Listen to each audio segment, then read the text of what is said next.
اگر جوڈیشری کے اندر جو ہے وہ کوئی غلط چیز ہے تو اس کی اکاؤنٹیبلٹی ودن جوڈیشری ہوتی ہے. اگر جو ہے اسٹیبلشمنٹ کے اندر کہیں ہے تو ان کی اپنی اکاؤنٹیبلٹی کا طریقہ کار ہے. سیاستدان جو ہے ان کی اکاؤنٹیبلٹی تو خیر ہر ایک ہی کر سکتا ہے, وہ ان کو کھلی چھٹی ہے کہ سیاستدان کی اکاؤنٹیبلٹی ہر ایک کرے. تو کیا ہی اچھا ہو کہ ہم اپنے اداروں کی اکاؤنٹیبلٹی جو ابھی تک ان کے پاس اختیار ہے, ہم کسی اور کی طرف دیکھنے کی بجائے اپنی اکاؤنٹیبلٹی شروع کر دیں. ججز جو ہیں وہ اپنے ادارے کی اکاؤنٹیبلٹی شروع کر دیں. آج جس کیس کے اوپر جو سٹے دیا گیا تھا, آپ کو پتا ہوگا ملک صاحب, کہ وہ جو ہے ہمارے جج صاحب جو ہیں, ایک تو امیر بھٹی صاحب تھے, دوسرے جو ہیں جنہوں نے سٹے دیا تھا مشرف کی اس کے اوپر وہ مظاہر علی اکبر نقوی صاحب, جن کے اوپر پہلے بھی سپریم جوڈیشل کاؤنسل کے اندر کیس بھی چل رہا ہے. اسی کو ایگزامپل بنا لیجئے, اسی کے اوپر جو ہے وہ انہوں نے سٹے دیا تھا اس کاروائی کے اوپر, اور وہ آج بھی سپریم کورٹ کے اندر وہ موجود ہیں, وہ بیٹھے ہوئے ہیں. گو ان کے اوپر ابھی ریفرنس چل رہا ہے, اس کا فیصلہ نہیں ہوا. لیکن یہ ہے کہ یہ تصویریں اتار دینا یا جو ہے ہمیشہ ویلیڈیٹ جو ہے یہ ایک سٹروک آف پین کے ساتھ, صرف ججز کے پاس یہ پاور ہے کہ وہ کر سکتے ہیں. وہ آج غیر آئینی قرار دے دیں, سب مسئلہ حل ہو جائے گا.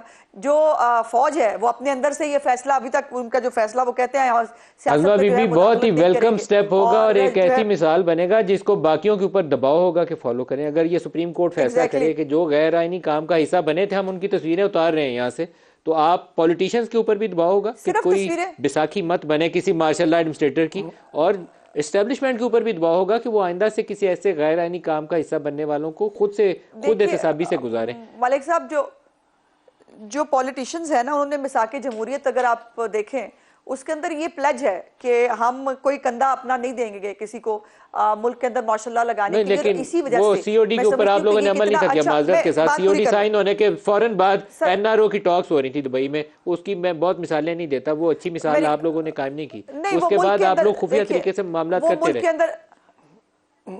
نہیں, ملک کے اندر واپس آنا ہر ایک کا حق ہے نا جی, اور ملک کے اندر واپس آنے کے لیے جو ٹاکس ہو رہی تھی, چلے میں اس کو جسٹیفائی نہیں کرتی, لیکن چلے وہ بات یہ ہے کہ یہ جو ابھی اسمبلیوں نے اپنی ٹرم پوری کرنی شروع کی ہے, یہ سی او ڈی کے بعد ہوئی ہے ملک صاحب.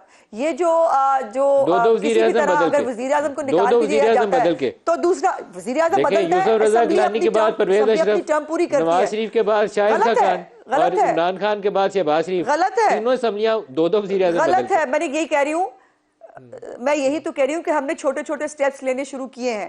ہم نے کم از کم اسمبلیوں کو ٹرم پورا کرنا پہلا جو ہے سٹیپ ہوا. اب وزرائے اعظم کو کسی بھی پروجیکٹ کو لانے کے لیے یا وزرائے اعظم کو کسی سازش کے تحت نکالا نہیں جانا چاہیے. اب یہ ایک سٹیپ ہے جس کے اوپر پارلیمنٹ کو فرملی کھڑے ہونا چاہیے, اور کوئی بھی سازش اگر کسی بھی جماعت کا وزیر اعظم ہو اس کے خلاف ہو, اس کو اسٹینڈ لینا چاہیے.